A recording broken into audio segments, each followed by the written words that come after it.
Nicolás Trota, rector de la UMED, recién nos diste los datos correspondientes al último mes, a octubre, con respecto al índice de inflación, ¿no? ¿Nos puedes resumir? Sí, una inflación de un 1,5% en el mes de octubre, que es idéntica a la del mes de septiembre, y con preocupación vemos como esta inflación de enero hasta el mes de octubre superó el 20%, ¿no? 20,1%, siendo consciente que el gobierno proyectaba un techo de inflación del 17%. O sea, en 10 meses ya se ha pasado largamente la meta que se trazó el gobierno, como ocurrió el año pasado, en el año 2016, que el gobierno proyectaba una inflación que podía ser de un tope del 25% y la inflación terminó siendo del 40,9% en el 2016. Esto lleva a que ha habido una pérdida de capacidad de compra del salario y según la medición que nosotros realizamos, los trabajadores han perdido 1,3 salarios. ¿Qué quiere decir esto? Como la inflación nos golpea todos los meses y el impacto de las cuotas en las paritarias es distinto según el sector de la economía y el convenio colectivo de cada una de las organizaciones sindicales, los trabajadores fueron perdiendo todos los meses algo de su salario, más allá que quizás lo empiezan a recuperar cuando impacta la cuota. Pero en la media, si nosotros tomamos en cuenta esto, los trabajadores, un trabajador que gana 20.000 pesos, necesitaría un bono por única vez de más de 27.000 pesos para recuperar lo que fue perdiendo mes a mes. Y esto lleva a que vemos cómo la sociedad está en una situación donde el consumo no se recupera, ¿no? Y vemos un fuerte esquema de concentración de riqueza, de transferencia de recursos, principalmente del sector trabajador, entre otras cuestiones por el fuerte aumento que ha habido de las tarifas de los servicios públicos, que lo sufrimos todos en nuestros domicilios al recibir la cuenta de gas, del uso de agua.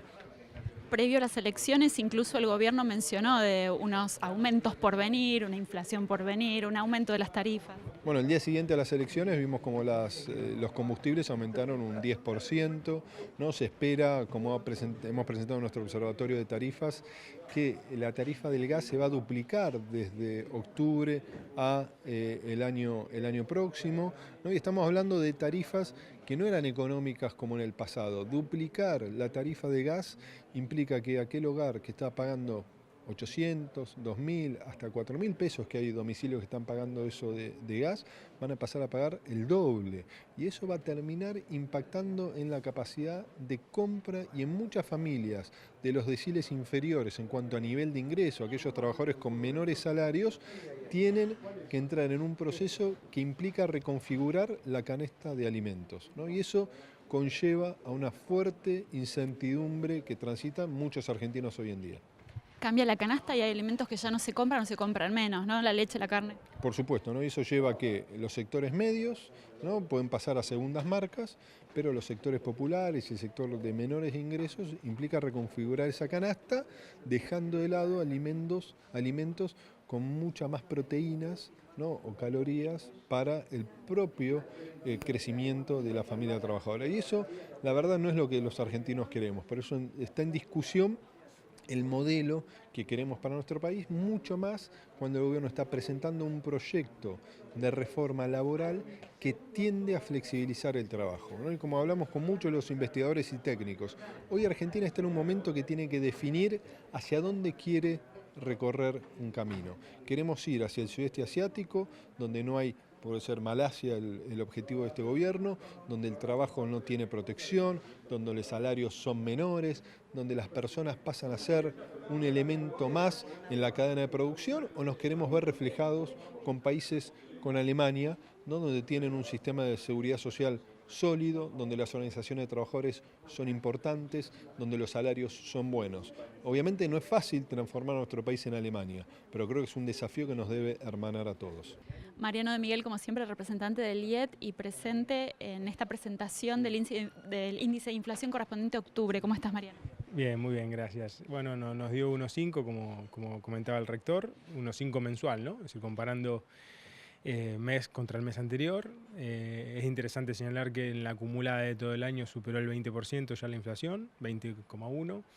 ¿Esto por qué? Porque ya está bastante lejos del 17 que se había propuesto como techo de inflación el gobierno nacional, es decir, estamos 7 puntos por encima de la meta, del techo de la meta oficial, y todavía quedan 2 meses que yo los digo poco científicamente hablando calientes. Digo, en noviembre y diciembre van a ser 2 meses donde la inflación es probable que esté más cerca del 1,82%.